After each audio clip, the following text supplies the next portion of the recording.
Hello friends, welcome to target and goal. Friends, घटना चक्र pointer physics में आज अपन पढ़ेंगे विविध। और इसमें से इसके पहले वाला जो वीडियो बनाए थे उसमें थोड़ा सा इंटरप्शन हो गया था, तो 2-3 कंटेंट फ्रेंड्स छूट गया था, तो उसको थोड़ा सा हम देख लेते हैं। तो हमने इसके पहले वाले वीडियो में ये चर्चा की थी कि जो प्रसिद्ध भारतीय भौतिक विज्ञानी सीवी रमन को उनके कार्य के लिए उन्हें नोबेल पुरस्कार जो दिया गया था तो वो 1930 में दिया गया था। इसके बाद हरगोविंद खुराना को नोबेल पुरस्कार से सम्मानित किया गया था उनके प्रोटीन के संश्लेषण के लिए। और इसमें कुछ अगले 2 कंटेंट ये थे कि प्रयोगशाला में डीएनए संश्लेषण किया था किसने? सबसे पहले खुराना ने। तो ये जो हरगोविंद खुराना थे, इन्होंने डीएनए संश्लेषण किया था और इसी डीएनए संश्लेषण में उन्होंने, मतलब डीएनए क्या होता है, वो प्रोटीन ही होती है एक्चुअली, तो प्रोटीन का संश्लेषण उसमें किया उन्होंने, तो इसमें से उनको नोबेल पुरस्कार मिला था। ऊष्मीय आयनन सिद्धांत एक महत्वपूर्ण देन है किसकी? एम.एन. साहा की। तो ये इसमें से पिछला कंटेंट था जो हम पढ़ रहे थे कि वैज्ञानिक और उनके द्वारा किए गए प्रमुख आविष्कार। अब इसमें अगला अपना टॉपिक होगा विविध। तो चलिए विविध में देखते हैं क्या क्या है इसमें। भौतिकी की वह शाखा जिसमें अति सूक्ष्म कणों की चाल का अध्ययन किया जाता है उसे क्या कहते हैं? Quantum mechanics. देखिए, क्वांटम शब्द जो है वो क्वांटा से बना है और क्वांटा एक सूक्ष्मतम से सूक्ष्मतम इकाई है। जैसे कि हम कहते हैं जब प्रकाश आता है तो वो फोटान के रूप में आता है, जैसे तो इसी प्रकार से फोटान बहुत ही छोटा कण, इसी प्रकार से जो क्वांटा है तो क्वांटा भी बहुत सूक्ष्मतम कण है जो ऊर्जा का कण माना जाता है। और इसमें से इसका जो अध्ययन होता है वो क्वांटम फिजिक्स में होता है। तो क्वांटा, क्वांटम फिजिक्स, तो ये बहुत अति सूक्ष्म कण होते हैं और इनकी चाल का अध्ययन जिसमें हम करते हैं उसे क्वांटम मैकेनिक्स कहते हैं। विज्ञान का क्षेत्र जो मानव एवं यंत्र के मध्य स्वचलन एवं संचारण या संचार का अध्ययन करता है वो कहलाता है साइबरनेटिक्स। तो देखिए, साइबरनेटिक्स साइबर से संबंधित है और ये क्या है कि जैसे हम कम्युनिकेशन कर रहे हैं, ये कम्युनिकेशन में साइबरनेटिक्स यूज होती है। बहुचर्चित गॉड पार्टिकल, गॉड पार्टिकल जो है, गॉड पार्टिकल क्या है? Higgs boson. अब देखिए, ये जो हिग्स बोसॉन है इसे माना जा रहा है कि जो पदार्थ में संहति है, संहति मतलब उसका जो भार है, तो वो इसी हिग्स बोसॉन के वजह से है। तो हिग्स बोसॉन को गॉड पार्टिकल भी देखिए कहा जा रहा है, क्योंकि ये माना जा रहा है कि इसी गॉड पार्टिकल से ही सारा ब्रह्मांड निर्मित हुआ है। तो ये नई रिसर्च में काफी महत्वपूर्ण है। सुमेलित करना है हमें प्रकाशिक फाइबर, ये प्रकाश तरंगे यूज करती है। अब प्रकाशिक फाइबर क्या होती है? देखिए, जब हम जैसे कि कम्युनिकेशन करते हैं तो कम्युनिकेशन में हम मान लीजिए कि बात कर रहे हैं एक जगह से दूसरी जगह, तो मान लीजिए कि लैंडलाइन से बात कर रहे हैं हम, तो उसमें क्या है कि ये जो प्रकाशिक फाइबर होती है ये एक केबल होती है और इस केबल को बिछाया जाता है और उसी के माध्यम से ये संचार होता है। इसमें क्या होता है कि पूर्ण आंतरिक परावर्तन तकनीक का प्रयोग करके हम एक जगह से दूसरी जगह वेव्स को क्या करते हैं? ट्रांसफर करते हैं। इसकी खूबी ये होती है कि जब ये ट्रांसफर होती है तो पहली बात तो ये नॉइज सिग्नल मतलब एब्जॉर्ब नहीं करती है। नॉइज सिग्नल मतलब कि हमारी आवाज के इतर की जो चीजें हैं, इधर की जो आवाजें हैं उनको एक्सेप्ट नहीं करती। और इसके बाद ये ऊर्जा बहुत ही कम क्षय होती है इसमें, तो इसलिए ये पूर्ण मतलब आंतरिक परावर्तन का यूज करके कम्युनिकेशन करती है। तो ये प्रकाश तरंगों के माध्यम से ऐसा काम होता है। एंड्रॉयड, एंड्रॉयड क्या है? आप जानते हैं कि मोबाइल ऑपरेटिंग सिस्टम है, जैसे कि आप जिसमें अभी देख रहे होंगे मुख्यतः, तो वो क्या होगा? आपका एंड्रॉयड फ़ोन ही होगा। तो एंड्रॉयड फ़ोन में ये जो एंड्रॉयड शब्द है ये क्या है? इसका सॉफ्टवेयर है, मोबाइल ऑपरेटिंग सिस्टम है। बृहद हेड्रॉन कोलाइडर, ये संबंधित है गॉड पार्टिकल से। कैसे? देखिए, बृहद हेड्रॉन कोलाइडर जो है ये जेनेवा में एक लगभग 100 मीटर नीचे एक सुरंग बनाई गई है और ये सुरंग की जो लंबाई है लगभग 27 किलोमीटर है। ठीक है, 27 किलोमीटर। इसमें जब इसको नीचे एक सुरंग है, कितनी मतलब नीचे है? जमीन से 100 मीटर नीचे, इसकी 27 किलोमीटर ये पूरी इसकी माप है।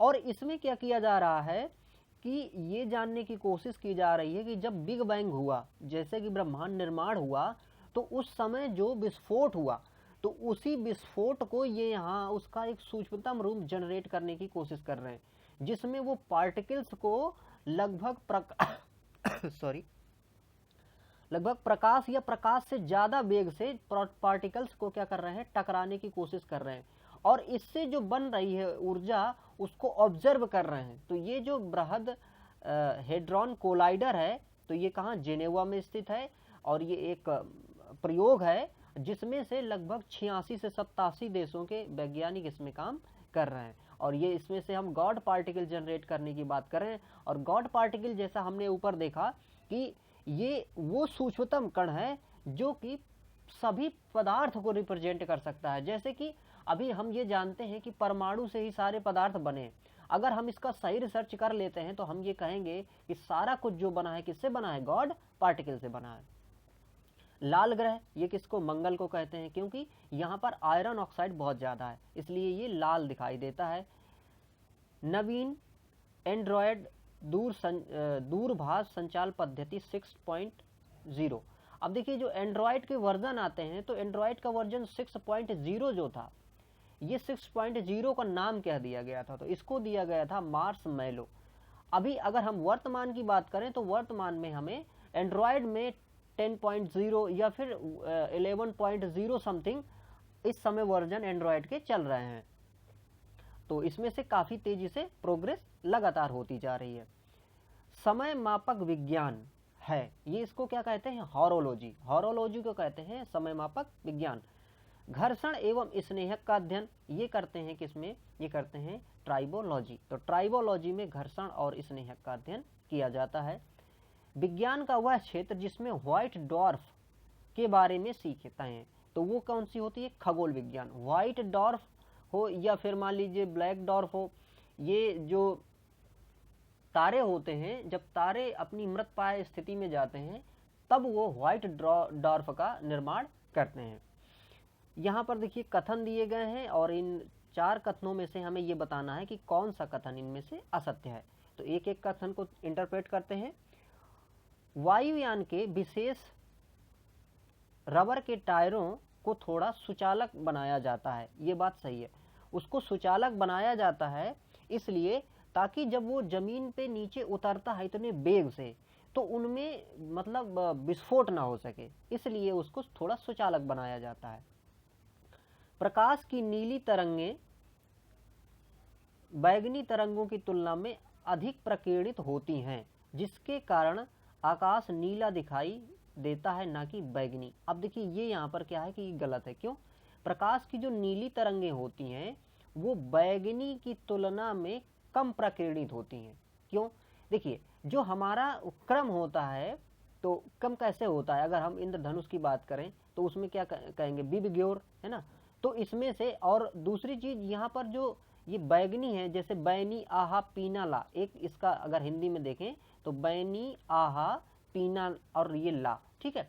अब देखिए यहाँ पर ये क्या है कि ये जो तरंग है, ये इसकी जो तरंग दैर्घ्य होती है वो सबसे कम होती है, और जिसकी तरंग दैर्घ्य कम होती है वो प्रकीर्णन में ज्यादा होता है। तो मैग्नी रंग का जो तरंग दैर्घ्य है वो कम है, तो प्रकीर्णन इसका क्या होगा, ज्यादा होगा। और नीले का इससे क्या है, कम है, ये दूसरे नंबर पे आ रहा है, तो इसकी जो तरंग दैर्घ्य है वो बैगनी से थोड़ी ज्यादा होगी। तो जब तरंग दैर्घ्य ज्यादा होती है तो प्रकीर्णन उसका कम हो जाता है। जैसे कि अब हम यहाँ से चलते चलते जब लाल कलर में आएंगे, तो लाल कलर के साथ क्या है कि इसकी तरंग दैर्घ्य बहुत बड़ी है, तो इसका प्रकीर्णन बिल्कुल नहीं होता। बिल्कुल होने का मतलब बहुत कम होता है अपेक्षाकृत इन रंगों के।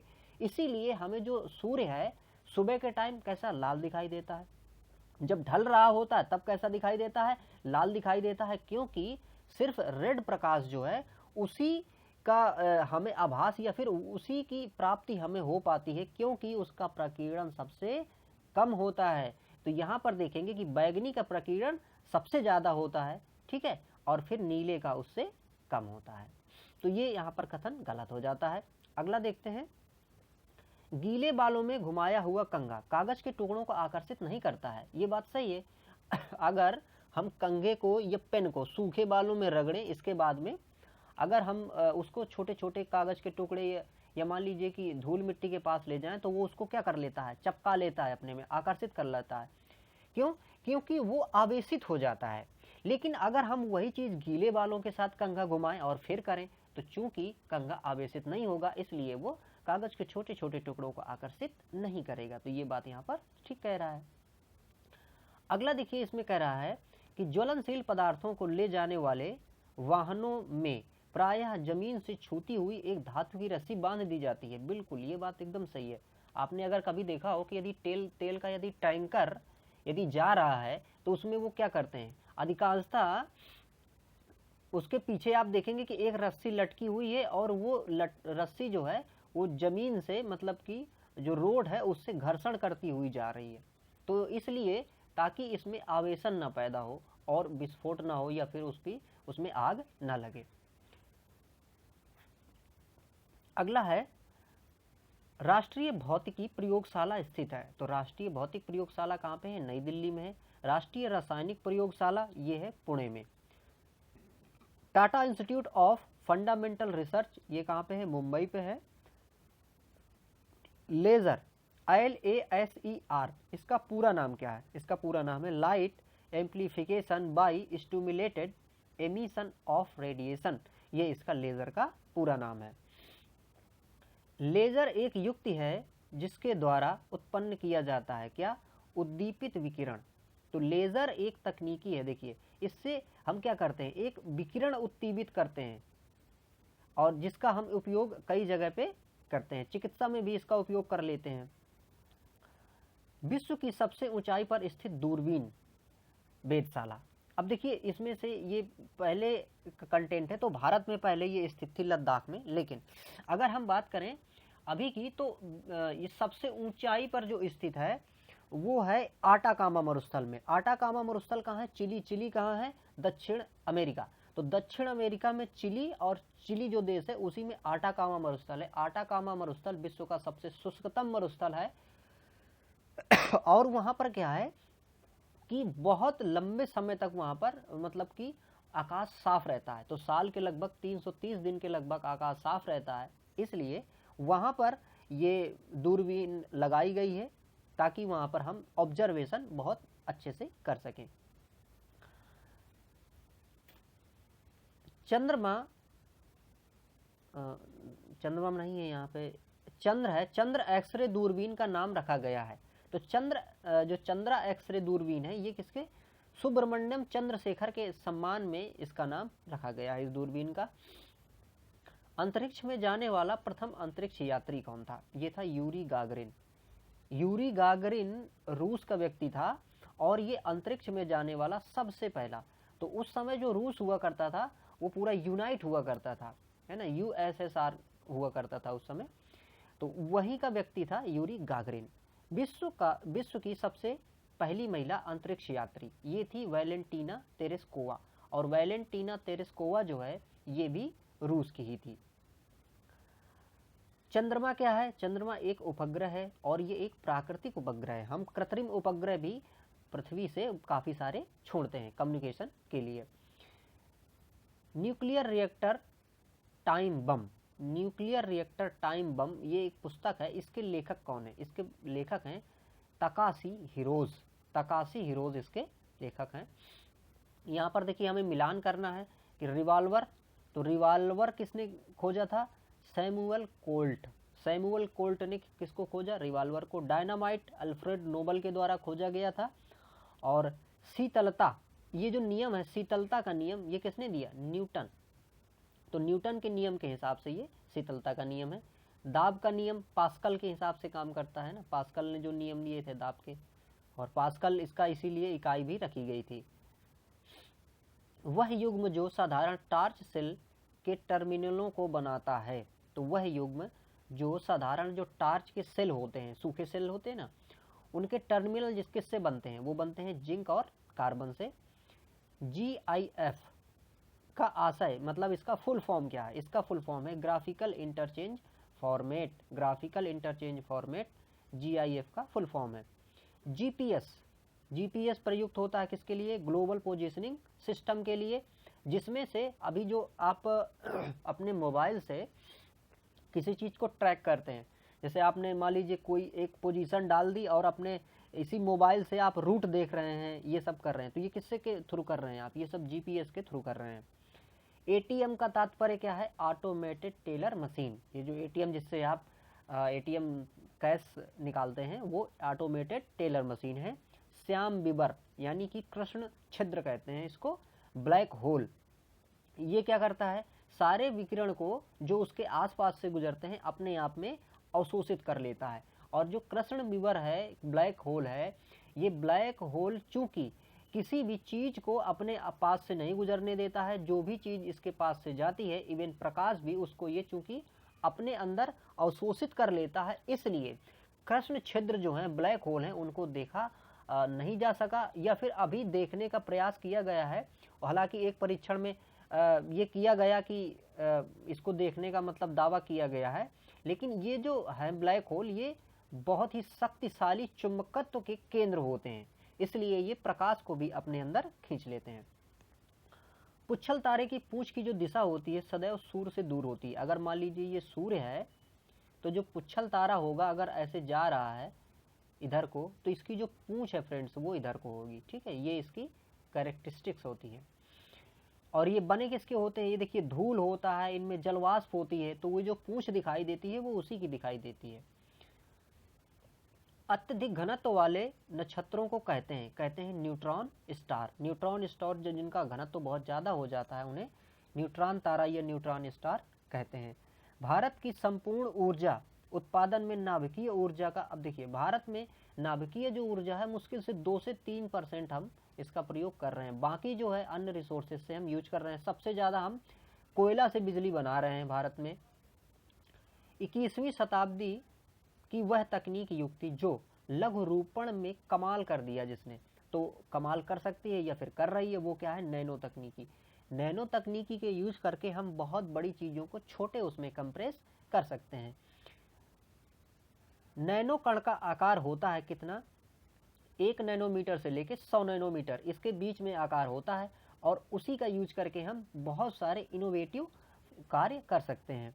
नैनो प्लग क्या होता है? नैनो प्लग एक छोटे मतलब सुनने वाले यंत्र से संबंधित है, जो आप देखे होंगे कि कान में अगर इनको लगाया जाए तो इनसे हम सुन सकते हैं चीज़ों को, बहुत ही ये छोटे होते हैं। सत्य कथन है नैनो कण द्वारा 60 डेसिबल तक की ध्वनि सुनाई देती है। तो कोई भी अगर नैनो कण है तो इससे आप कितना 60 डेसिबल तक की ध्वनि को सुन सकते हैं। यहाँ पर देखिए 2 कथन दिए गए हैं और बताना है कि स्वास्थ्य क्षेत्र में नैनो टेक्नोलॉजी के उपयोग के संदर्भ में इन दोनों में से कौन से कथन सही हैं? तो यहाँ पर देखिए पहला कथन दिया हुआ है, नैनो टेक्नोलॉजी के द्वारा लक्ष्य युक्त औषधि प्रदान करना यानी कि टारगेटेड ड्रग्स डिलीवरी संभव किया जा सकता है। सॉरी।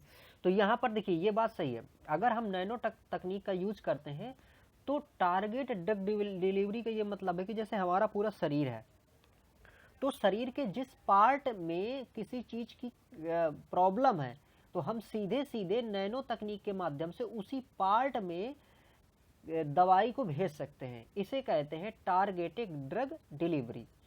और दूसरी चीज यहाँ पर कह रहा है कि नैनो तकनीक जीन उपचार यानी कि जीन थेरेपी में एक बड़ा योगदान दे सकती है। तो ये भी सही है, हम इसमें से जीन थेरेपी कर सकते हैं, मतलब कि जीन्स को अगर हमें मॉडिफाई करना है तब भी हम नैनो तकनीक के माध्यम से ही कर सकते हैं। हालांकि अभी तो ये यूज मतलब ये भी काम किया जा रहा है कि जो हम नैनो रोबोट्स बनाएंगे और वो नैनो रोबोट्स क्या करेंगे कि शरीर के अंदर जाके जिस जगह पे हमें टारगेटेड चीज़ें करनी है उस जगह पे हम वो टारगेटेड चीज़ें कर सकते हैं थ्रू दिस टेक्नोलॉजी। यहाँ पर देखिए ABCD 4 विकल्प दिए गए हैं और ये बताना है कि नैनो तकनीक के ये जो उपयुक्त उत्पाद हैं उनके जो क्रम आए कैसे आए, उनकी पीढ़ी क्या है। तो इनकी पीढ़ी इस प्रकार से है कि सबसे पहले क्या हुआ कि एरोसोल को हमने बनाया। ठीक है, नैनो तकनीक में ये कैसे बनाया, तो सबसे पहले एरोसोल आया, फिर इसके बाद में हमने लक्षित दवाओं को मतलब टारगेटेड जो अभी हम पढ़ रहे हैं कि लक्षित दवाएं देने के लिए, वो काम किए। इसके बाद हमने इसमें से 3D नेटवर्किंग का भी काम करना शुरू किया और अब आणविक विनिर्माण में इसका यूज करने की हम प्रयत्न में हैं। नीचे दो वाक्यांश हैं जिसमें से देखिए कथन और कारण दिए हुए हैं। कथन कह रहा है अंतरिक्ष में मोमबत्ती जलाने पर ज्वाला उत्पन्न नहीं होती है, और कारण कह रहा है कि ज्वाला का अस्तित्व गुरुत्वाकर्षण के कारण होता है। तो कथन और कारण दोनों सही हैं। अगर हम अंतरिक्ष में ले जाके अगर मोमबत्ती को जलाएं तो वहां पे ज्वाला नहीं होगी, क्योंकि ज्वाला के लिए गुरुत्वाकर्षण की आवश्यकता होती है। और इसके बाद एक ये भी बात है कि अंतरिक्ष में अगर हम आग जलाएं तो वहां आग नहीं पकड़ेगी, क्योंकि आग के लिए क्या चाहिए, जलने के लिए O2 चाहिए। O2 वहां पे होगी नहीं, तब भी नहीं जलेगी। तो इस प्रकार से, और ये गुरुत्वाकर्षण चूंकि वहां नहीं है तो इसलिए ज्वाला नहीं बनेगी। भारहीनता की अवस्था में एक मोमबत्ती की ज्वाला का आकार कैसा होगा। देखिए अगर मान लीजिए हम अंतरिक्ष में जाएं और हम ये चाहें कि हमें ज्वाला जलानी है, ठीक है, तो हमने वहां पे मान लीजिए कि ऑक्सीजन का प्रबंध कर दिया। अब अगर हम ज्वाला जलाते हैं तो उसका जो आकार होगा वो गोलाकार होगा। देखिए मजेदार बात यह है कि जैसे जब भी दीपक जलता है तो दीपक की जो लौ होती है ये ऊपर को क्यों जाती है। कभी अगर आपने इसके बारे में सोचा हो तो वो पता है क्यों जाती है, सोचिए। तो देखिए क्या है कि जैसे दीपक जल रहा है तो इसके आसपास की जो एयर है ये आसपास की एयर क्या होती है, गर्म हो जाती है। और हम ये जानते हैं कि जो एयर जो गर्म होती है उसका गुण होता है ऊपर की ओर उठना। तो जैसे ही एयर गर्म होगी वो ऊपर की ओर उठेगी। तो जब वो ऊपर की ओर उठती है एयर, जैसे तो इस हमने आग लगाई इधर पे, तो जैसे ही आग यहाँ पे लगी तो इसके आसपास की जो एयर है वो गर्म हुई और गर्म होके ऊपर उठना शुरू हुई। तो जैसे ये ऊपर की ओर उठती है तो लौ भी इसके साथ में ऊपर को उठने लगती है, ठीक है। तो ये दोनों चीजें इस प्रकार से इस मतलब कंबाइन करके काम करती हैं कि वायु गर्म होगी और लौ ऊपर की ओर उठेगी। अब मान लीजिए दूसरी बात एक, और इसका दूसरा कारण ये, अगर देखिए ये जो एयर है ये किसके विपरीत जा रही है, ये एयर जो है ये विपरीत जा रही है गुरुत्वाकर्षण के, ठीक है।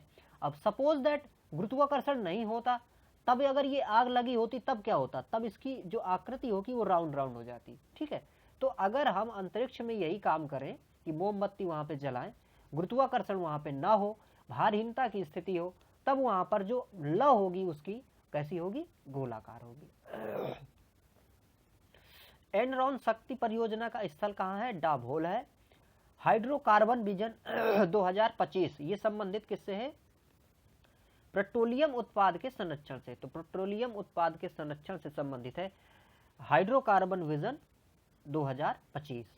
निम्नलिखित कथनों पर विचार करना है, और पहला कथन है, दूसरा कारण है। कथन है भारत की नाभिकीय नीति में निहित है कि वह अपने नाभिकीय संयंत्रों के अंतर्राष्ट्रीय इन्फेक्शन के लिए तैयार नहीं है। और दूसरी बात यह है कि कारण कह रहा है कि भारत नाभिकीय यंत्र नहीं बनाएगा। तो देखिए यहाँ पर कथन सही है। हम ये नहीं चाहते हैं कि विदेश के लोग हमारे यहाँ पे आके हमारी जो भी नाभिकीय तकनीक है उसका ऑब्जर्वेशन करें। क्यों, क्योंकि अगर हम ऑब्जर्वेशन को उनको परमिशन देते हैं तो हमारी जो सिक्योरिटी है, हमारी जो गुप्त मतलब व्यवस्था है उसके ओपन होने की ज़्यादा शंका है, तो इसलिए हम ये नहीं करते हैं। हालांकि देखिए हम ये काम अभी भी हमने एक चीज़ वो खोल रखी है कि फ्यूचर में अगर हमें ज़रूरत पड़ेगी तो हम बम बना सकते हैं, ठीक है, परमाणु बम बना सकते हैं, नाभिकीय प्रयोग हम वैसे कर सकते हैं। लेकिन हमारी ये भी पॉलिसी है कि हम नो फर्स्ट यूज का इस्तेमाल करते हैं, मतलब हम नाभिकीय बम के प्रयोग कभी भी पहले किसी देश के ऊपर नहीं करेंगे। और देखिए दूसरी बात यहाँ पे ये था, कारण में था कि भारत नाभिकीय यंत्र नहीं बनाएगा, तो ऐसी बात नहीं है, हम नाभिकीय यंत्र बना सकते हैं। हमने ये ऑप्शन खोल रखा है कि अगर आवश्यकता पड़ी तो हम बम और भी बना सकते हैं। हालांकि देखिए हम आपको यहाँ पर बताना चाहेंगे कि हमने दो वो किए थे, परीक्षण किए थे। एक का नाम था स्माइलिंग बुद्धा। स्माइलिंग बुद्धा हमने 1974 में पोखरण में किया था। तो इसमें से हमने पहला परीक्षण किया, इसके बाद हमने 1998 में दूसरा परीक्षण किया जिसका नाम हमने दिया था ऑपरेशन शक्ति। और ऑपरेशन शक्ति नाम से ही हमने एक एंटी सैटेलाइट मिसाइल भी वो की थी, है ना। एंटी सैटेलाइट मिसाइल जो थी इसका हमने परीक्षण किया था, उसको भी नाम ऑपरेशन शक्ति के तहत ही हमने रखा था। भारत ने आणविक विस्तार संधि देखिए NPT पर हस्ताक्षर करने से इनकार कर दिया है। क्यों? क्योंकि ये भेदभावपूर्ण है। मतलब ये है कि अब जैसे अमेरिका है, रूस है और बड़े बड़े जो देश हैं ये सोच रहे हैं कि जो अन्य देश हैं वो इसमें साइन कर दें कि अब हम फ्यूचर में कभी भी परमाणु बम नहीं बनाएंगे। लेकिन क्या ये भेदभावपूर्ण नहीं है? क्योंकि देखिए जैसे अमेरिका है, रूस है और मतलब ऐसे जो कंट्री हैं इन्होंने तो अपने पास बहुत ज़्यादा परमाणु बम बना के रख लिए हैं। अब ये सोच रहे हैं कि हमारे पास तो बने रहें लेकिन दूसरे देश इसका निर्माण ही ना करें, इसमें ये लोग अपने हस्ताक्षर कर दें। तो चूंकि ये भेदभावपूर्ण है इसलिए हम इसमें साइन नहीं किए हैं। यहाँ पर देखिए कुछ कथन दिए गए हैं और इनमें से हमें ये बताना है कि कौन से ऐसे देश हैं जो NPT है ना, NPT के तहत परमाणु संपन्न देशों की श्रेणी में आते हैं। तो यहाँ पर देखिए ऑप्शन दिए हैं चीन, फ्रांस, भारत, इजराइल और पाकिस्तान। तो यहाँ पर चाइना और फ्रांस ये दोनों को NPT के तहत ये माना जा रहा है कि ये परमाणु संपन्न देश हैं। बाकी हमें NPT के तहत नहीं माना जा रहा है, इजराइल को नहीं माना जा रहा है और पाकिस्तान को भी नहीं माना जा रहा है।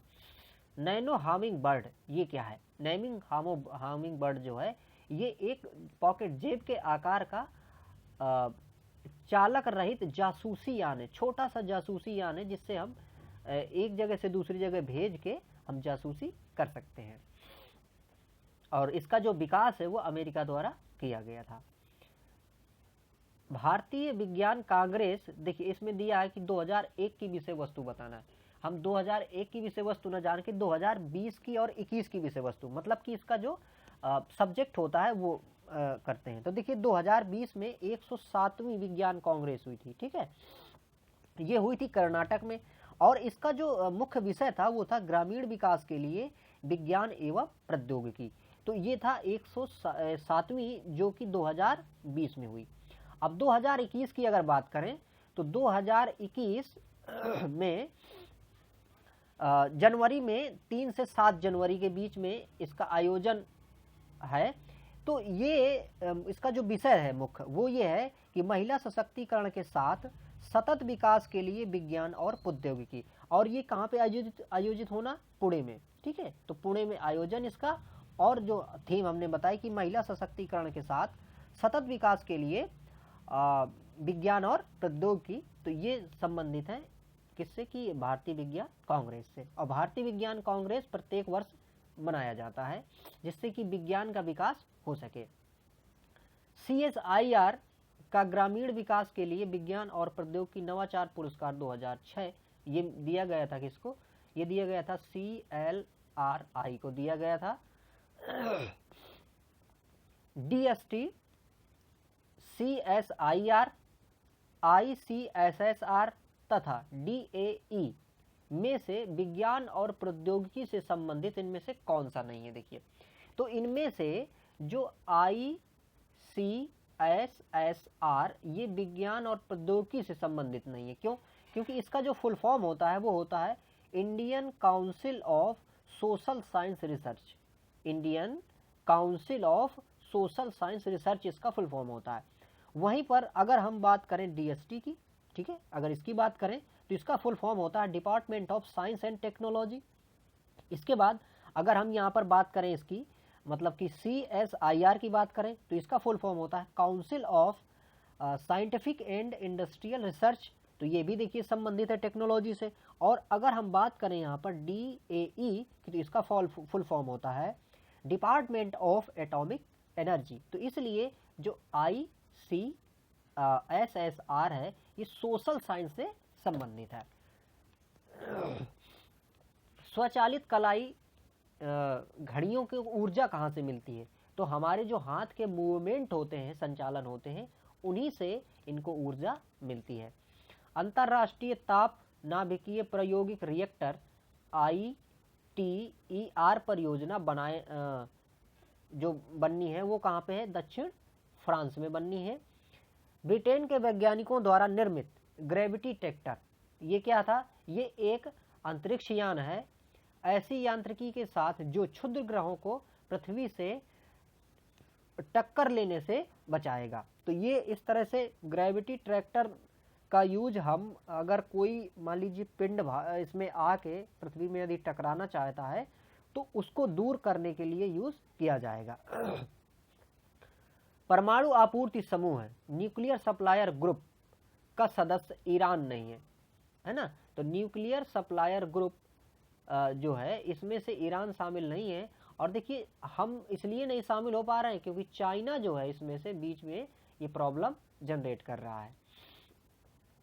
वह देश जिसने परमाणु आपूर्ति समूह द्वारा भारत पर प्रतिबंध हटाए जाने के पश्चात सर्वप्रथम भारत के साथ समझौते पर हस्ताक्षर किए जिससे भारत को नागरिक परमाणु तकनीकी की आपूर्ति की जा सकी। तो देखिए ये है फ्रांस। अब इसका मतलब क्या है, जैसे अभी हमने बात की थी कि हमने चूंकि 1974 में स्माइलिंग बुद्धा और 1998 में हमने ऑपरेशन शक्ति का परीक्षण किया, तो इससे क्या हुआ कि विश्व ने हमारे ऊपर प्रतिबंध लगा दिए कि किसी भी तरह का जो न्यूक्लियर तकनीक है उसको कोई भी देश साझा ना करे से भारत से। तो ये पाबंद सब अमेरिका ने भी लगा दिया था। लेकिन जब ये धीरे धीरे मतलब एहसास हुआ और हमने अपनी पावर को सही से मैनेज किया, अपनी फॉरेन पॉलिसी को सही से मैनेज किया, तो सबसे पहले फ्रांस देश जो था वो सबसे पहले आगे आया कि हम अपनी तकनीक जो है वो भारत के साथ साझा करेंगे ताकि यहाँ पर मतलब कि जो अच्छे काम का मतलब जैसे अब यहाँ पर मान लीजिए कि हमें जनरेट करना है ऊर्जा, ठीक है, तो ऊर्जा जनरेशन में इसका यूज ताकि हम कर सकें। तो फ्रांस सबसे पहले आगे आया था। कथन और कारण दिए हुए हैं। तो देखिए कथन है मतलब कि सर्न SERN यूरोपीय ऑर्गेनाइजेशन फॉर न्यूक्लियर रिसर्च विश्व के कणीय भौतिक शास्त्र मतलब पार्टिकल फिजिक्स की सबसे बड़ी प्रयोगशाला है। तो ये यहाँ पर जो देखिए अभी कथन है, यह कथन है यहाँ पर ये सही है। कारण यहाँ पर है उपर्युक्त संगठन के अस्तित्व में आने के 2 वर्ष पूर्व स्थापित प्राविधिक निकाय के नाम से या प्राविधिक निकाय का फ्रेंच संक्षेपीकरण सर्न है। तो यहाँ पर ये बात भी सही है और यहाँ पर लेकिन जो कारण है वो कथन की व्याख्या नहीं कर रहा है। कभी कभी समाचारों में देखा जाने वाला शब्द इंड आर्क क्या है, तो ये है आर्कटिक क्षेत्र के वैज्ञानिक अध्ययन हेतु भारत की अंतर्जलीय वेधशाला यानी कि अंडर ग्राउंड वाटर या अंडर वाटर ऑब्जर्वेटरी। यहाँ पर देखिए 2 कथन दिए गए हैं और हमें बताना है कि कौन से कथन यहाँ पर राष्ट्रीय नौ प्रवर्तन प्रतिष्ठान भारत यानी कि NIF के बारे में सही है। तो यहाँ पर पहला कथन है कि NIF केंद्रीय सरकार के अधीन विज्ञान और प्रौद्योगिकी विभाग की स्वायत्त संस्था है। ये बात यहाँ पर सही है। हमें सुमेलित करना है। तो सुमेलन में देखिए एक तरफ यहाँ पर कंपनी है और एक तरफ यहाँ पर प्रमुख कार्य क्षेत्र या फिर उत्पादन। तो सेवरान जो संबंधित है वो तेल से संबंधित है। AT&T, ये AT&T बेल लेबोरेटरी थी जिसमें से मतलब कि कंप्यूटर से रिलेटेड काम होते थे। जो C प्रोग्रामिंग जो थी वो भी इसी AT&T बेल लेबोरेटरी में बनाई गई थी। तो ये था ये टेलीफोन नेटवर्क और कंप्यूटर से संबंधित AT&T लेबोरेटरी है।